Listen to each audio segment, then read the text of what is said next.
Obrigado porque você veio. Eu sou o Wagner e organizei o CONACAT para você. Aproveite tudo, dê uma olhada nos horários e nos títulos das palestras que mais tem a ver com você. Sempre tem um tema que chama mais a nossa atenção, não é mesmo? Sempre tem algum palestrante que chama mais a nossa atenção. Então agende-se, faça o compromisso de, no horário da sua palestra, estar aqui comigo. O CONACAT vai até este domingo e todas as informações importantes eu vou enviar para o e-mail de quem está inscrito em nosso site www.catolicoemrede.com.br. A sua inscrição é muito importante para que você receba informações e não perca nada. Uma ótima palestra para você e seus amigos. Deus te abençoe.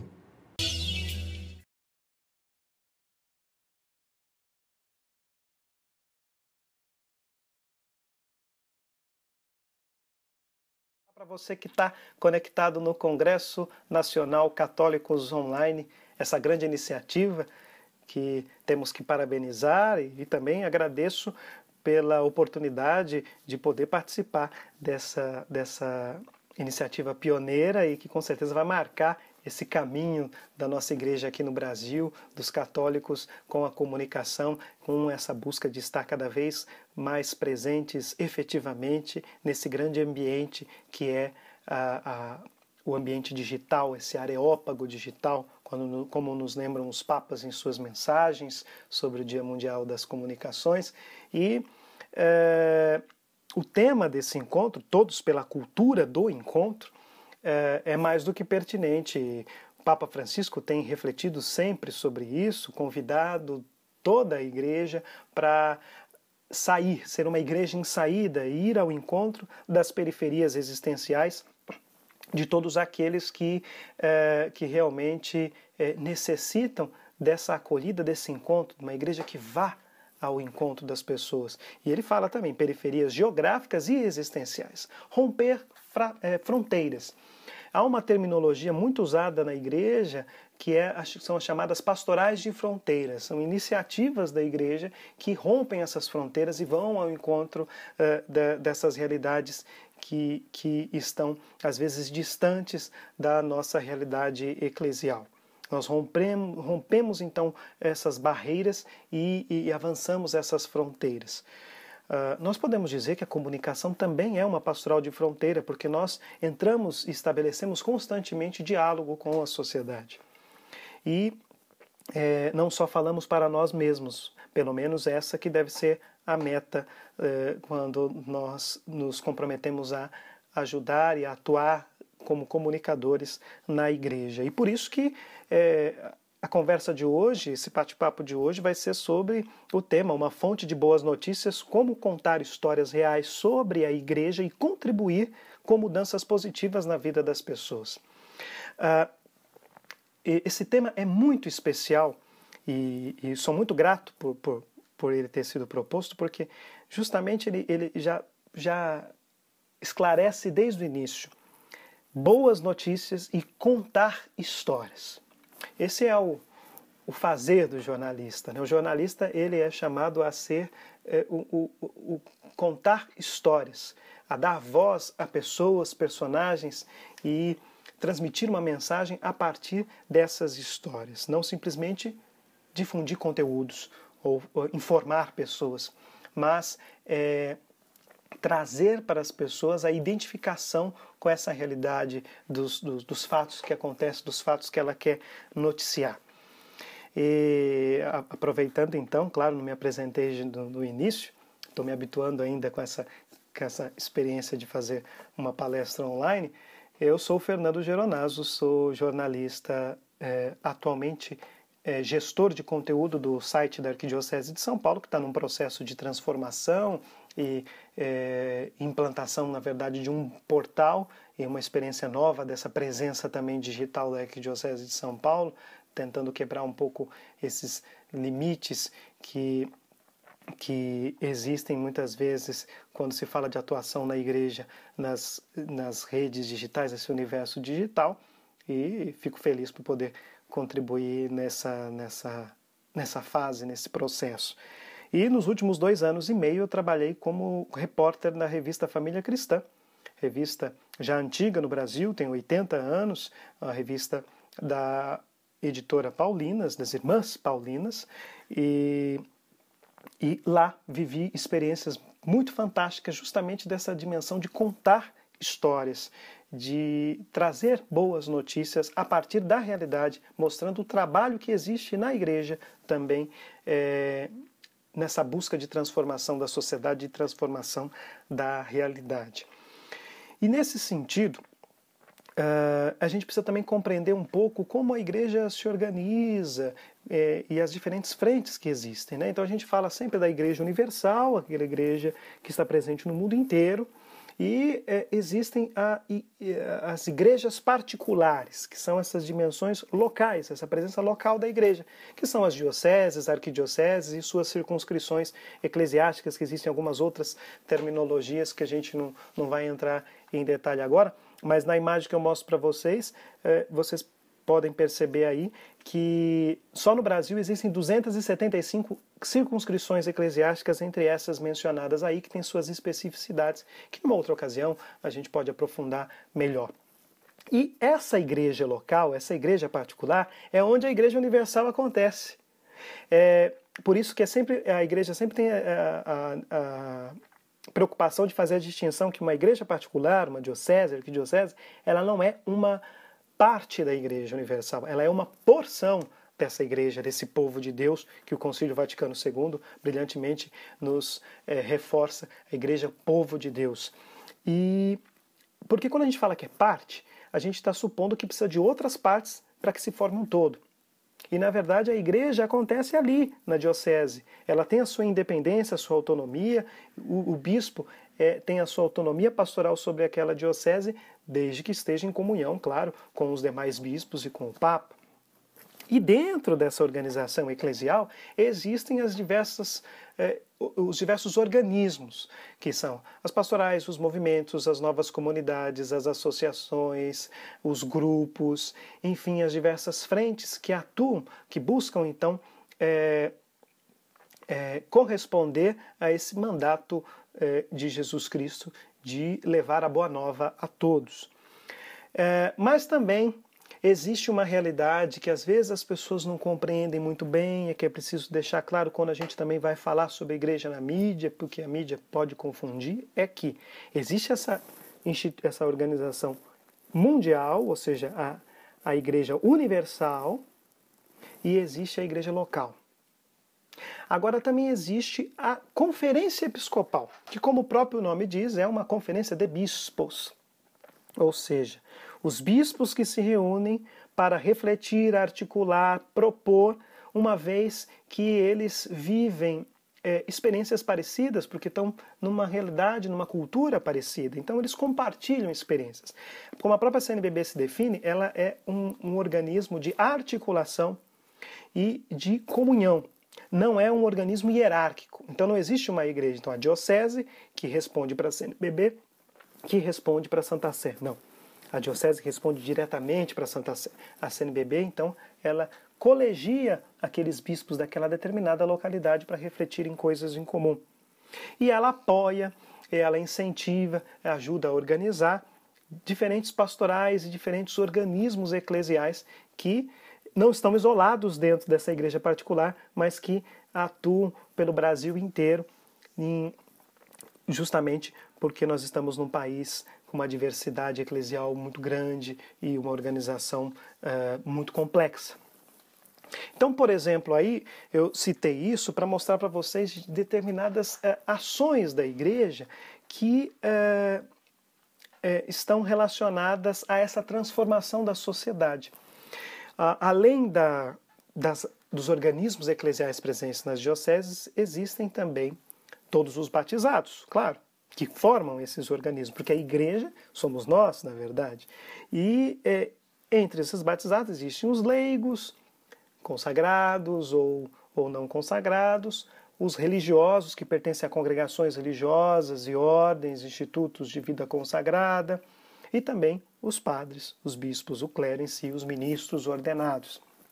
E essas ordens religiosas existem muitas, e todas elas contribuem de grande maneira na transformação da sociedade, na edificação da nossa sociedade, por meio de seus carismas, de seus serviços, dos dons que Deus suscitou em seus fundadores para a sua atuação no mundo.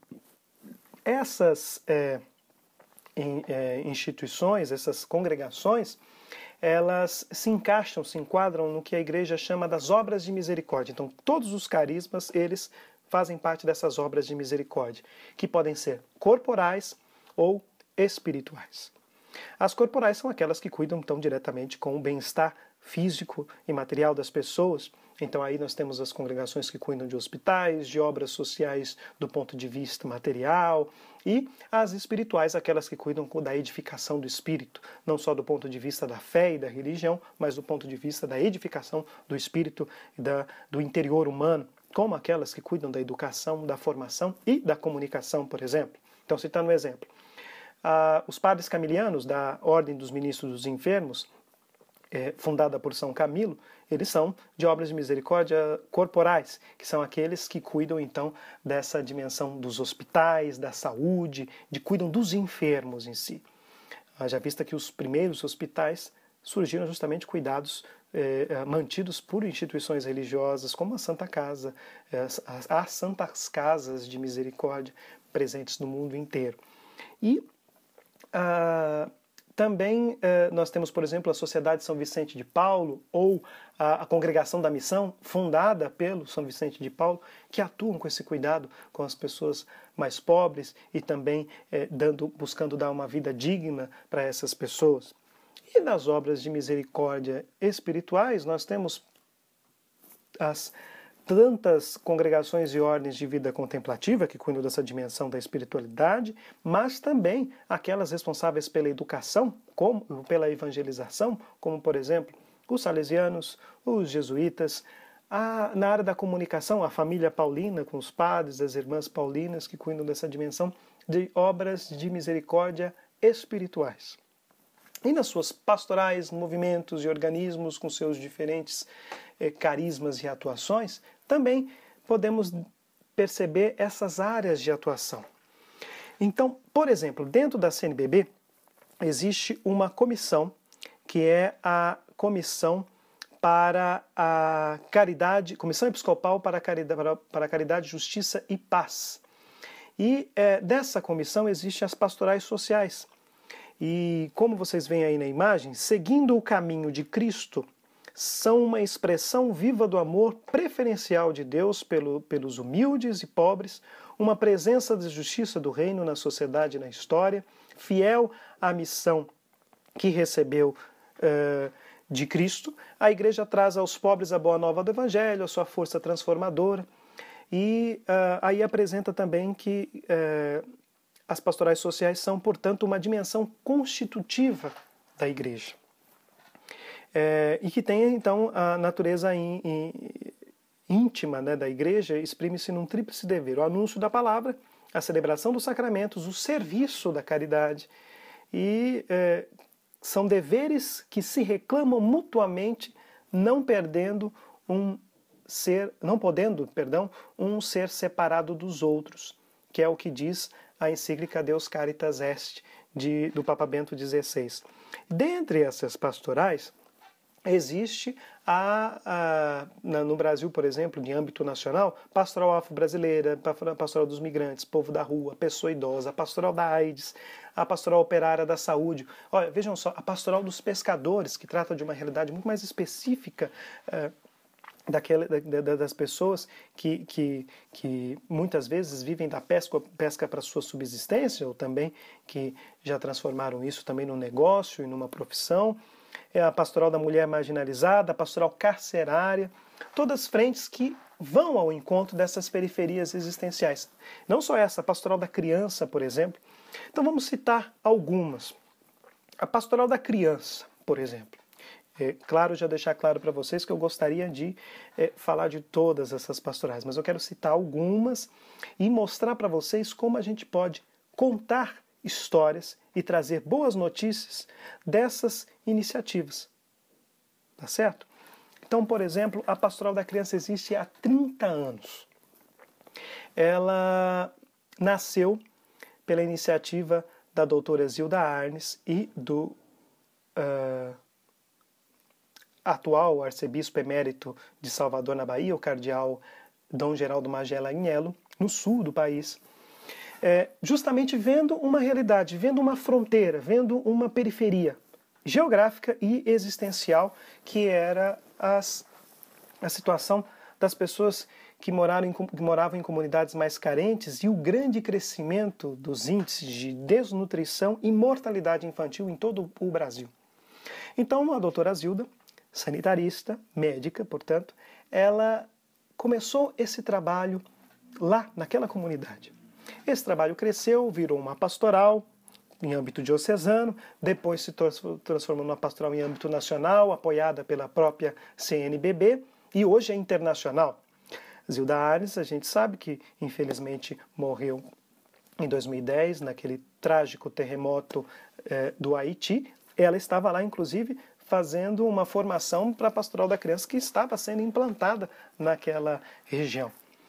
E a Pastoral da Criança hoje, ela é responsável pela diminuição e quase erradicação da mortalidade infantil no Brasil.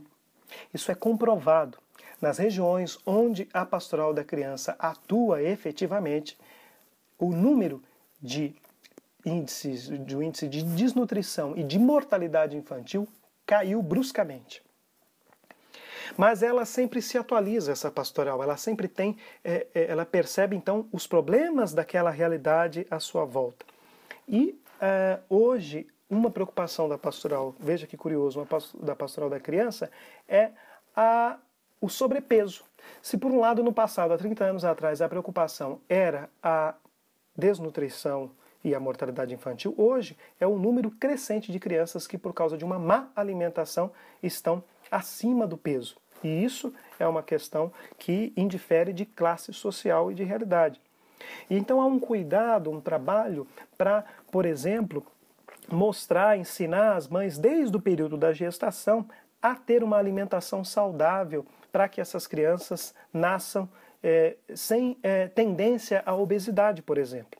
O Dr. Nelson Arnes, filho da doutora Zilda e atual coordenador nacional, presidente da Pastoral da Criança, ele explicava que, por exemplo, uma mãe que se alimenta mal durante a gestação, se alimenta pouco, sobretudo, o seu filho tem uma tendência muito maior a ter obesidade, a desenvolver obesidade, porque a falta de alimentação e de nutrientes no período da gestação faz com que a criança se alimente de forma compensatória, podemos dizer assim, sem entrar em detalhes técnicos, porque a gente não é médico, mas para compensar isso, a criança acaba se alimentando mais ou se alimentando mal. Então é um cuidado, é uma preocupação. E a receita da Pastoral da Criança, a multimistura, né, que muitos já ouviram falar, e o soro caseiro.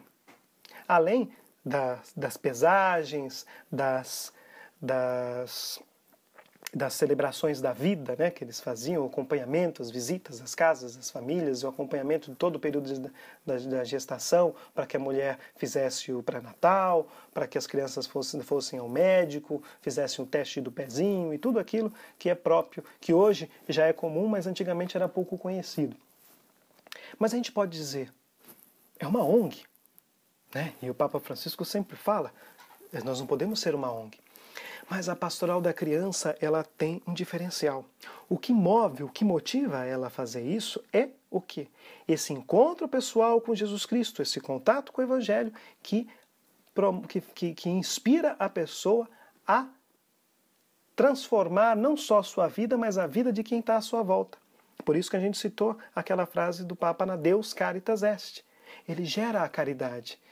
Deus é o próprio amor, então que se concretiza nessa caridade. O diferencial da pastoral é essa motivação, é o Cristo bom pastor que incentiva isso, que inspira esse trabalho. Por isso, esses encontros da pesagem, tudo, não são simplesmente encontros para pesar a criança como se ela tivesse ido numa consulta médica, mas são verdadeiras celebrações da vida, como o nome diz. E essas pessoas são inseridas na vida da comunidade, tanto os seus agentes como as famílias, embora a pastoral da criança não faça uma distinção de atender somente católicos ou de ter entre seus agentes somente católicos, mas pessoas que vivem uma mentalidade e são acolhidas por uma mentalidade cristã que transforma. Numa pastoral como essa, quantas histórias existem? Quantas pessoas que tiveram sua vida transformada? Quantas mães que foram acolhidas pela pastoral da criança quando estavam grávidas, aprenderam a fazer o pré-natal, aprenderam a cuidar de seus filhos, a fazer o soro caseiro e tudo mais, e hoje são agentes da pastoral. Eu conversei com uma agente da pastoral da criança do Rio Grande do Norte, hoje ela é a coordenadora arquidiocesana da pastoral da criança na Arquidiocese de Natal. Ela foi uma das atendidas pela pastoral da criança no início. Então a gente percebe esse desenvolvimento, essa transformação, essa pessoa inserida na vida da comunidade. Olha que notícia boa, olha que história bonita a ser contada. Vamos passar para outro exemplo de uma outra pastoral, por exemplo. A pastoral da AIDS. Um nome é estranho, mas é uma realidade que existe na nossa sociedade. A AIDS, o vírus HIV, na verdade, que hoje luta-se, busca a cura dele, mas ainda, infelizmente, não encontramos. Quantas pessoas, por diversas circunstâncias, contraíram o vírus HIV e precisam de acolhida, de atendimento? Os papas, pelo menos os 3 últimos papas, foram enfáticos ao dizer que não existe instituição na sociedade hoje que tenha feito mais trabalho para cuidar, acompanhar e buscar também impedir a propagação do vírus HIV. Isso é verdade. A pastoral da AIDS no Brasil ela faz esse trabalho de conscientização, de acolhida e também, sobretudo, de promover essa misericórdia para com essas pessoas que hoje, antigamente, quem contraiu o vírus HIV estava fadado à morte breve. Graças a Deus, com os tratamentos, com os medicamentos, hoje a pessoa que contrai o vírus, que é o soro positivo, que ainda não desenvolveu a doença, podemos dizer assim, tenha uma vida quase que normal, viva tranquilamente por muitos anos, quanto antes diagnosticado e tratado com os coquetéis e os medicamentos. Eu, por exemplo, conheci, aí partilho também mais uma experiência, porque a proposta dessa conversa hoje não é dar receita pronta, mas partilhar a partir das experiências que a gente vive um pouco. Eu conheci no ano passado, para a revista, fazendo uma matéria para a revista Família Cristã, um padre Valeriano, um sacerdote italiano, que da congregação dos missionários da Consolata, que começou um trabalho na década de 80 aqui, 80, 90, quando começaram a surgir os primeiros casos de HIV e a doença começou a se disseminar, começou a epidemia, ele começou a acolher, criou uma casa para acolher essas pessoas que eram abandonadas por seus parentes, pelas esposas, pelos maridos, pelos pais, e adultos que contraíram o vírus ou pelo contágio usando, compartilhando seringas, ou até por transfusão de sangue, que antigamente ainda era possível acontecer isso, e também por contato sexual. E essas pessoas eram acolhidas para fazer o seu tratamento, eram doentes, pessoas enfermas, que eram acolhidas nessa obra de misericórdia corporal, podemos dizer. E com o tempo ele começou a perceber uma outra realidade. E essas pessoas que não sabiam que tinham vírus HIV e continuaram tendo uma vida normal, e até vida conjugal, e tiveram filhos. E começou a nascer a primeira geração de crianças portadoras de HIV, que contraíram HIV na gestação ou no parto e não tinham responsabilidade nenhuma pela doença, pelo vírus que tinham contraído. Ele começou um trabalho também de acolher essas crianças em casas, em abrigos. Crianças que cresciam, viravam adolescentes, que iam para a escola, que se tornavam jovens, que tinham sonhos, que tinham anseios, desejos, mas que tinham ali algo que impediam nelas, que era o vírus HIV. E aí, quando eu fui nessa casa, a princípio, eu falo por mim mesmo, eu achei que fosse encontrar crianças tristes, debilitadas, porque a gente tem esse pré-conceito, esse estereótipo a respeito do HIV, sobretudo quando a gente tem pouco contato. Não é algo só de gente fora da igreja, dentro da igreja também. E eu conheci jovens e adolescentes felizes, contentes. Eu perguntei para um, como é que está a sua saúde? Porque ele tinha acabado de chegar de uma consulta médica periódica e ele disse, ó, minha saúde está bem, estou ótimo. Porque ele está fazendo o tratamento e tudo mais. Ele tem que tomar vários remédios e ele tem um vírus. A doença não se desenvolveu.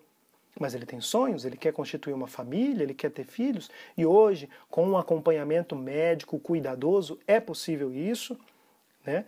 E para a gente perceber histórias de vida que começaram por fatores tristes de sofrimento e que hoje são belas histórias, são belos testemunhos, são boas notícias, graças a pessoas que tiveram sensibilidade ao Evangelho e colocaram essa questão, isso em prática. E essa casa, quando nasceu, o padre reuniu com a comunidade e disse, gente, ó, tem essas crianças, o que a gente vai fazer com essas crianças? Vamos cuidar dessas crianças, então.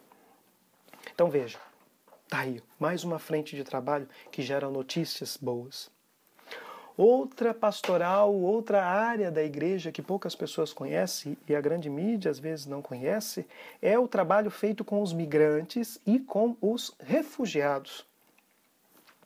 Não sei se vocês conhecem, mas a Organização das Nações Unidas tem um organismo, né, a ONU tem um organismo que se chama Acnur, Alto Comissariado das Nações Unidas para os Refugiados. O Acnur atua no mundo inteiro para cuidar dessa situação dos refugiados e no Brasil o escritório, a representação do Acnur no Brasil, praticamente, o trabalho, a atuação, é a Caritas brasileira. Caritas, entidade da igreja, entidade mundial que tem, como o próprio nome diz, essa atuação no campo da promoção da caridade, da promoção da sociedade, de ajuda, de auxílio às pessoas, quase uma cruz vermelha da igreja. A Caritas tem no Brasil o Centro de Acolhida de Refugiados. Em São Paulo, por exemplo, há 25 anos a Caritas Arquidiocesana de São Paulo tem esse trabalho com o Acnur e acolhe refugiados vindos da África, da Ásia, do Oriente Médio, muitos chegando da Síria, e também pessoas que não estão propriamente numa situação de refúgio, porque politicamente refugiado é aquele que está fugindo de sua terra por causa de uma situação política, de uma perseguição política, como as guerras e as ditaduras e demais situações. Mas também há pessoas, por exemplo, como os haitianos, que por causa do terremoto de 2010 estão vindo para o Brasil em busca de uma nova vida, em busca de uma sobrevivência. Mas o Centro de Acolhida de Refugiados também tem feito um trabalho de acolhida com esse pessoal, unido à Pastoral do Migrante, que tem, por exemplo, uma congregação religiosa com esse carisma, que são os padres escalabrinianos, que tem como carisma o cuidado pastoral com os migrantes. Em vários lugares, em Manaus, por exemplo, há uma paróquia que é cuidada por um padre francês que é praticamente toda habitada por haitianos, que é o primeiro contato que os haitianos têm com o Brasil, que eles chegam no norte e depois descem para o sudeste e para o sul em busca de mais oportunidades. Mas também há um trabalho com os migrantes também, feito com aqueles que migram de uma região ou outra do país, também em busca de novas condições de vida e de sustento, buscando oportunidades de trabalho e de construção de uma vida digna. No ano passado, logo depois da Jornada Mundial da Juventude, saiu as notícias dos jovens que vieram para a jornada, peregrinos, e buscaram refúgio no Brasil. Muitos no Rio. Teve um grupo também aqui em São Paulo que veio fazer a Semana Missionária e ficou por aqui, foragido, nesse sentido, porque para o governo, para os seus governos locais, eles fugiram e pediram refúgio para o governo brasileiro e foram acolhidos pela Caritas.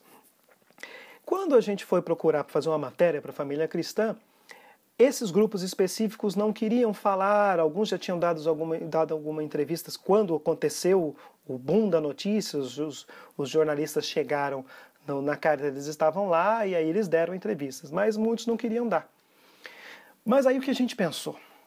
Não, esse foi um caso pontual, mas esse trabalho já existe. Quantas histórias podem ser contadas? Então eu pedi para a assessora de imprensa da Caritas me indicar alguns jovens.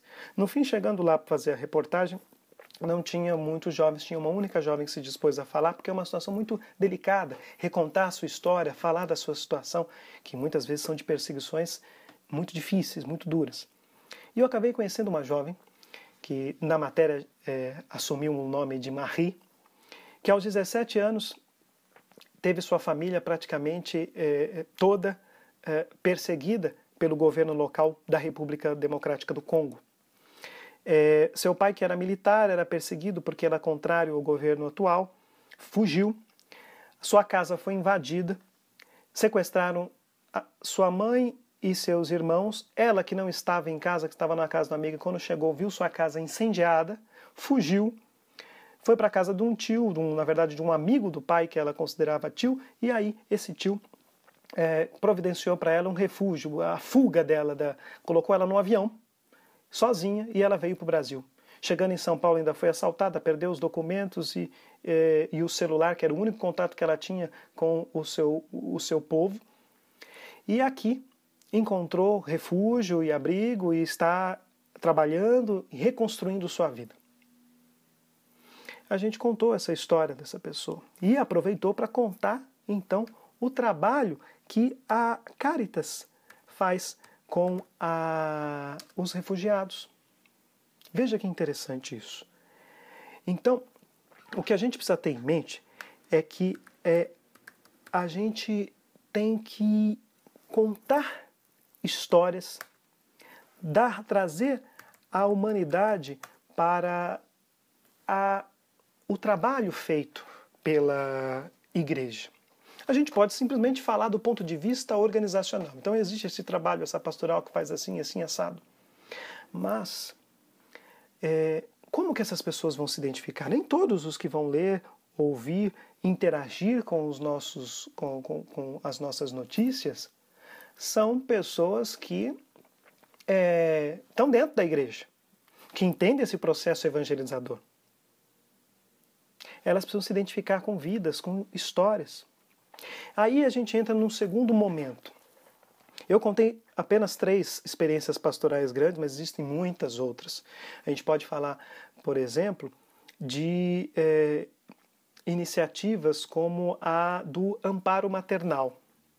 Não sei se vocês já ouviram falar. Quem é aqui de São Paulo conhece o Amparo Maternal. Mas, aí, entrando nesse segundo ponto, muitos assuntos estão aí em pauta na sociedade. A gente também precisa estar atentos a perceber, esses assuntos, esses temas que estão em pauta e descobrir como interagir, como difundir a nossa proposta, a nossa mensagem, sem necessariamente entrar no debate. Tema como o do aborto, por exemplo. A gente fica dando murro em ponta de faca, sendo que os grupos que divergem partem de lógicas e pressupostos diferentes. A gente nunca vai conseguir convencer alguém que não tem fé, um ateu, por exemplo, a ser contra o aborto com argumentos religiosos ou até filosóficos. Mas existem muitos trabalhos da igreja que mostram, que ajudam, que chamam a atenção da sociedade para realidades associadas a esse tema que as pessoas não conhecem. Mas, não que a gente tenha que parar de discutir sobre o tema, mas eu estou dizendo, mostrar iniciativas que fazem a diferença e que despertem nas pessoas, opa, mas tem essa dimensão relacionada ao aborto. O Amparo Maternal é um desses. É a maior maternidade de assistência pública do país. Lá acontecem 8.000 partos por ano. E o Amparo Maternal nasceu da iniciativa de uma religiosa, de uma freira, Hoje ele é mantido pela Associação do Hospital Santa Catarina, que é mantido por uma congregação religiosa também, com a ajuda de voluntários, de doações, de parceiros, e ela atende mulheres que estão grávidas, com gravidez de risco, vítimas muitas vezes de estupro ou a chamada gravidez indesejada, e que muitas vezes pensam em abortar, não porque concordam com isso, mas porque a única alternativa que existe na cabeça delas, que foi passada, informada para elas, é essa. Lá elas são acolhidas, fazem todo o pré-natal, fazem todo o acompanhamento e fazem um parto lá. E ainda tem a oportunidade de ter um abrigo, elas ficam acolhidas ali nas primeiras semanas depois do parto, até que ela consiga resolver sua vida. Quantas mulheres que nasceram lá, ou rapazes também que nasceram lá no amparo maternal e hoje trabalham no amparo maternal. São enfermeiros, são agentes voluntários. Eu conheci uma história de uma moça, de uma senhora, na verdade, que é Cida, o nome dela. Ela nasceu, na verdade, a mãe dela engravidou, né? Uma gravidez fora de uma relação matrimonial, ela engravidou mãe solteira, né? E ela foi para o amparo maternal. Ela chegou a pensar em abortar e tudo mais, e aí falaram para uma pessoa conhecida, porque eles fazem isso. Ah, eu quero abortar. Então vai naquele lugar lá que eles vão te ajudar. E chegando lá, ela descobriu que, na verdade, não, eles não iam abortar. Na verdade, eles iam ajudá-la a ter o filho. E aí conscientizaram, fizeram todo um trabalho, uma ajuda. E aí ela teve esse primeiro filho e ficou morando no amparo maternal, trabalhando como auxiliar de enfermagem lá com a sua filha. Um dia ela passou mal, estava no final de semana visitando a família, passou mal na rua, foi para o hospital. Num hospital foi atendida e aí ela com a filha pequena, com 5 anos de idade, foi levada para foi chamado um policial para acompanhá-la até em casa. E esse policial, mal intencionado, a violentou. E depois, algumas semanas depois, ela descobriu que estava grávida dessa violência. Já estando dentro do amparo maternal, foi acolhida pelas religiosas e pelas voluntárias e teve essa filha. Essa filha é a personagem da matéria que a gente fez. Essa personagem, a mãe não tinha condições de criar e ficou revoltada por toda aquela situação do estupro. Essa criança passou por várias casas, vários abrigos, chegou aí a antiga FEBEM, que antigamente não acolhia só menores infratores, mas era como se fosse um juizado de menores, onde acolhia todo mundo.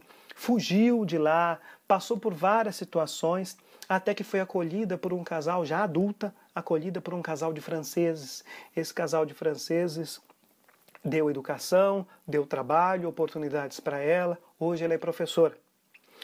Quando eu conheci essa história foi a partir de uma amiga que me passou um livro que relata a história dessa mulher, porque essa francesa, com a ajuda de uma professora daqui do Brasil, gravaram 15 fitas cassetes com os relatos da história de vida dessa mulher, vítima do estupro, que nasceu no amparo maternal, que passou pela FEBEM, que fugiu da FEBEM, que chegou a usar drogas, que passou por várias situações e foi acolhida por essa família. E essa história se transformou num livro que foi lançado na França, porque aqui no Brasil nenhuma editora se interessou pela história. E aí, lá na França, ela foi convidada para dar uma palestra. Ela foi aplaudida de pé nessa palestra, a história de vida que ajudou muitos franceses. Ela foi numa das universidades mais famosas lá da França dar essa palestra. Uma história que ficou desconhecida aqui no Brasil. Percebem a situação? Uma história que tem berço numa entidade da Igreja Católica, o amparo maternal. Então, a gente precisa estar atento a isso, atento a essas realidades. E olha, uma história de vida como essa dá para abordar, para gerar discussões nas redes e na sociedade digital e geral sobre a realidade do aborto, a realidade do estupro, a realidade dos menores que vivem em orfanatos, em abrigos, porque são abandonados por suas famílias. O quanto uma família pode acolher e transformar a vida dessas pessoas. Percebem a diferença? Contar histórias. Por isso que, ao falar numa palestra sobre contar histórias, eu preferi contar histórias também. Porque é assim. E enquanto a gente conta história, a gente vai mostrando o caminho e o percurso. Por isso, quer ver um outro exemplo? Recentemente passou no Fantástico da Globo o Mapa da Violência no Brasil, que relata os números, os índices de violência que o mapa da violência e que atinge a juventude. Os jovens de classe baixa e, sobretudo, negros, afrodescendentes, são as principais vítimas de violência e de homicídios. O Fantástico apresentou como uma novidade a Pastoral da Juventude no Brasil, com o apoio da Comissão Episcopal Pastoral para a Juventude, tem encabeçado desde 2010 a campanha nacional contra o extermínio de jovens. Independentemente da dimensão política que isso pode ter, ou seja, esse tema da violência, ele trata de políticas públicas, ele trata de um monte de situações. É um trabalho que um organismo da igreja faz, que precisa ser conhecido, ou seja, é uma novidade que não pode nos chegar simplesmente por um Fantástico quando um organismo da igreja tem chamado a atenção para isso. Todos os números expostos no telejornal já eram expostos por essa campanha. Veja, a gente precisa então identificar essas ações, identificar o que tem sido feito na igreja na busca dessa transformação. E a gente não entra, nem entrei aqui, nas muitas casas de recuperação de dependentes químicos. O trabalho da pastoral do povo da rua, por exemplo, em grandes cidades, grandes centros urbanos, muitas vezes as únicas pessoas que dão valor e atenção para os moradores de rua. Citamos o trabalho dos vicentinos logo no início, que busca também a transformação social, uma dignidade, traz vida para essas pessoas. Então, já chegando no final, de maneira concreta, o que a gente precisa fazer para identificar essas histórias? Primeiro, mapear. Mapear na nossa diocese, na nossa igreja local, quais são as iniciativas protagonizadas pela igreja que buscam essa pastoral de fronteira, esse encontro, essa cultura do encontro, essa manifestação da igreja em saída, que vão às periferias. Depois, identificar histórias de pessoas, histórias concretas. Eu lembro muito do que o professor Elson Fachina, ele é professor da Universidade Federal do Paraná. E um dos palestrantes, inclusive, desse encontro, do 4º Encontro Nacional da Pastoral da Comunicação de Aparecida, ele, no mutirão brasileiro de comunicação, em Natal, no ano passado, ele disse uma frase que me chamou muito a atenção. Ele disse assim: o verbo se fez carne, e nós insistimos em fazer da carne o verbo. Quando nós contamos as nossas histórias, a gente tem que contar histórias de pessoas. Mas nós estamos falando de uma realidade muito complexa. Sim, mas nós precisamos da carne, dar humanidade. Falar do aborto envolve pessoas. Falar da droga envolve pessoas. Falar de desemprego envolve pessoas. Falar de ateísmo envolve pessoas. O Verbo se fez carne, eu achei muito interessante isso, porque ele diz: Jesus assumiu a humanidade para que nós víssemos Ele com uma face humana. E nós teorizamos, então muitas vezes nós fazemos matérias teóricas. Enchemos de verbo, de palavras, quanto nós podemos encher de vida, de história, de dar voz às pessoas. Dar voz aos grupos, às comunidades. E aí a gente não entra só no ponto de vista da fé, ou melhor, no ponto de vista das ações sociais. mas do ponto de vista da fé. Então, depois de mapear e identificar essas histórias, deixar bem claro que é uma iniciativa de igreja, mas não fazendo propaganda simplesmente. Há uma diferença entre jornalismo e propaganda, isso a gente precisa deixar claro também. O que a gente tem que fazer é mostrar a razão, a causa dessa ação. É isso que torna determinada ação diferente de uma ONG, de uma ONG. Porque senão a gente vai falar de ONGs, e aí o terceiro setor é muito famoso, está em voga na sociedade. Não. Por que existe essa ação? Por que existe um padre que olhou para as crianças que nasciam com HIV quando ninguém olhava? Por que existe uma médica que viu que as crianças estavam morrendo de desnutrição e que ninguém fazia nada, então eu vou fazer alguma coisa, e nasce a pastoral da criança? Aí, nessas histórias nós temos dois personagens. As pessoas que têm suas vidas transformadas e as pessoas que tiveram essa experiência, essa intuição e se colocaram a serviço da transformação da vida dessas pessoas, porque elas também tiveram uma vida transformada. Aí tem mais um ponto. Temos que tomar muito cuidado também para não transformar as nossas histórias, as nossas notícias em sentimentalismo ou sensacionalismo. As histórias de vida devem ser o fio condutor do conteúdo, da informação que nós queremos transmitir, mas que suscitem discussões, temas, que chamem a atenção das pessoas para temas. Então, que façam, como os exemplos que a gente partilhou aqui, que as pessoas prestem atenção que a realidade da AIDS tem uma outra dimensão, que são pessoas que estão ali, e que tem pessoas que têm AIDS que não são só as tidas como pecadoras, né? E coloco aqui isso entre aspas, mas é o primeiro julgamento.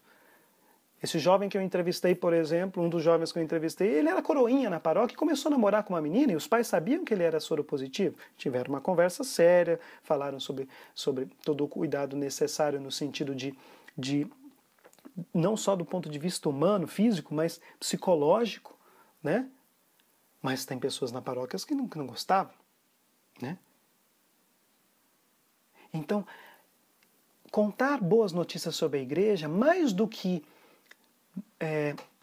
estabelecer um diálogo com a sociedade em geral, ajuda-nos a começar uma cultura do encontro desde dentro da igreja.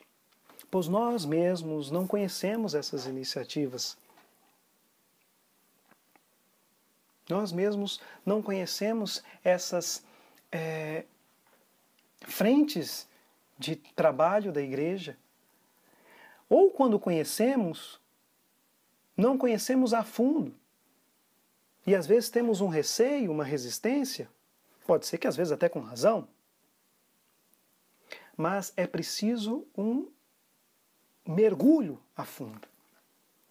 Afinal, a gente não diz que é a verdade que liberta? Se a gente não mergulhar para conhecer melhor, a gente não vai entender a verdade daquela determinada ação, a verdade daquela determinada pessoa, e assim a gente não vai conseguir compartilhar. Então, por exemplo, a pastoral da mulher marginalizada. Olha uma frente tão complexa.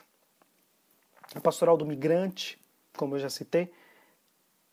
A situação crescente do tráfico de pessoas.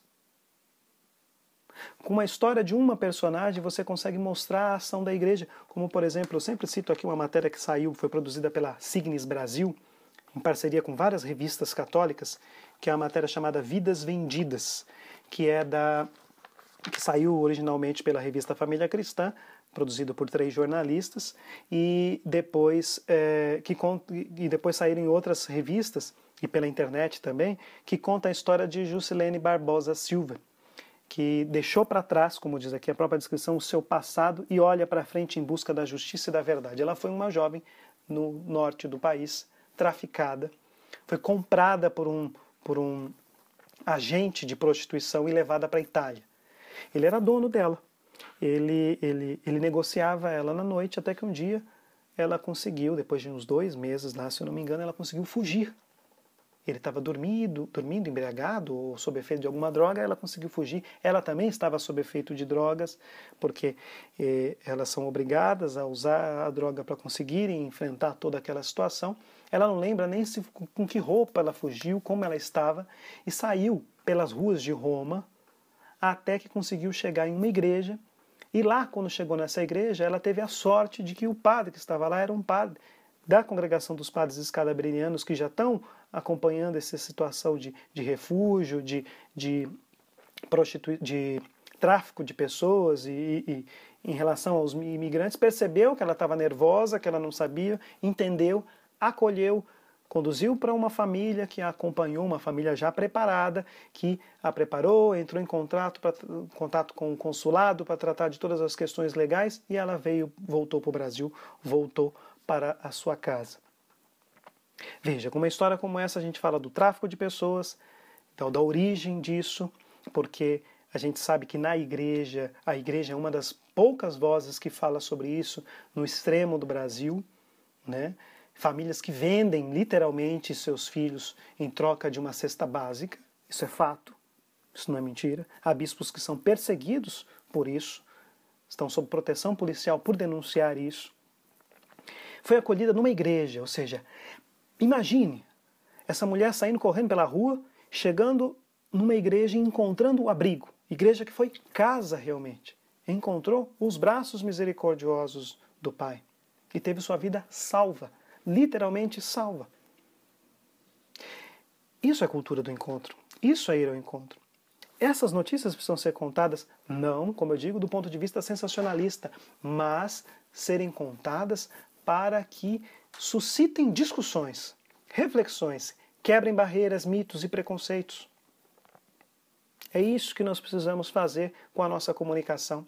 E na rede, isso é mais do que possível. A rede é fonte de histórias. Nós temos que ter essa atitude de entrar na rede e observar essas histórias, esses relatos, esses testemunhos de vida, que, como eu disse, mostram, trazem por trás a ação de uma igreja, de um povo. A gente pode também tratar de histórias de conversão, histórias pessoais de pessoas? Sim. Mas, quando a gente fala, e ainda dentro da proposta da nossa reflexão aqui, quando a gente fala de ir ao encontro enquanto igreja, enquanto ações da igreja que transformam a vida. A gente só vai saber que essa ação é eficaz e que é de Deus quando nós vemos os frutos. As pessoas só vão se convencer dessas ações quando veem os frutos. E ela só é uma ação eminentemente da igreja quando ela tem como motivação Jesus Cristo e o seu Evangelho. E isso precisa ser mostrado nas nossas matérias.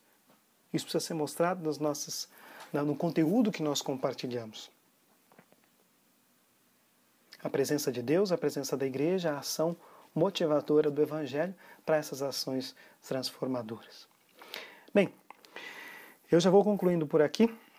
A vontade era de continuar batendo papo, quem sabe a oportunidade de poder interagir melhor, mas, como eu disse no início, a ideia era levantar alguns pontos, levantar alguns tópicos, dar alguns exemplos e citar alguns passos do que a gente pode fazer para que realidades da igreja trabalhos da igreja possam ser motivadores para contarmos histórias, para realmente fazermos a diferença com o diferencial que nós temos, que não é filantropia, que não é assistencialismo, mas que é a preocupação e o compromisso com a vida humana, em todos os momentos, da concepção até o seu fim natural, e que passa por todos os seus percalços e realidades.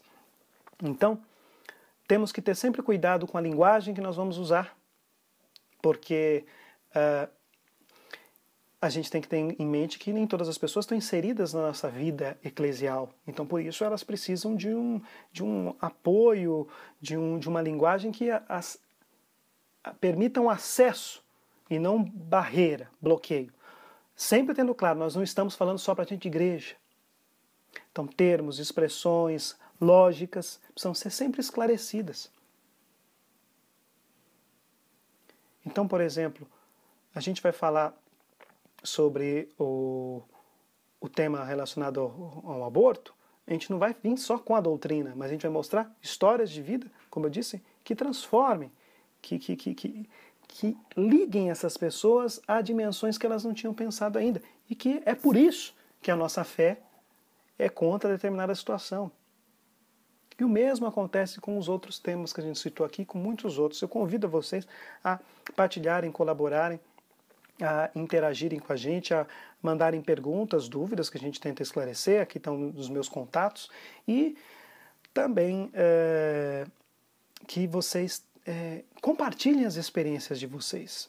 Mesmo você que não é jornalista, que não tem essa missão específica na área da comunicação, mas tem interesse, por isso está participando desse congresso, ajude nas redes a compartilhar, a contar histórias, a promover, não simplesmente as obras pelas obras, mas a promover as obras enquanto obra, ou seja, sentindo-se participante dessa obra transformadora que a igreja tem na sociedade. A comunicação é uma grande eu ia falar ferramenta, mas a comunicação é mais que ferramenta. A comunicação é uma grande realidade pela qual podemos transmitir a mensagem de Jesus Cristo. Eminentemente, a igreja é comunicadora. A missão da igreja é comunicar a Boa Nova. E a Boa Nova se comunica com vida, com histórias, como eu disse, com mais carne, com o verbo se fazendo carne, com mais humanidade. Humanidade tocada pela divindade. Tá certo? Bem, a gente fica por aqui porque o tempo é curto. Então vou encerrando esse papo com vocês, agradável. Espero ter contribuído um pouco, pelo menos provocado algumas discussões, até falando coisas que vocês não concordem e que vai deslanchar uma discussão mais bacana, mais legal. Eu acho que aqui a gente dá o pontapé inicial para criar, para gerar uma história na rede. Assim como a gente fala aqui nas redes, a gente gera história, né? Quando a gente publica algo, acho que é isso que a gente quis fazer aqui. Gerar uma história, gerar uma discussão, uma reflexão. Com certeza, muitos de vocês têm experiências muito mais legais, muito mais profundas e até conhecimento teórico mais profundo que a gente. A gente falou um pouco de vida, a gente tentou contar a história. Tá bom? Um abraço para vocês e até a próxima. Tchau, tchau. Você gostou dessa palestra e quer vê-la outras vezes, não quer? A boa notícia é que você pode adquirir o acesso a essa palestra e ainda ajudar iniciativas que cuidam de mulheres grávidas que precisam de ajuda, como a Casa Provida São Frei Galvão, no Rio de Janeiro, e a Associação Guadalupe, em São Paulo. Para adquirir o acesso a essa palestra, visite o site www.catolicoemrede.com.br. Invista na sua formação católica e ajude iniciativas do bem. Obrigado por assistir.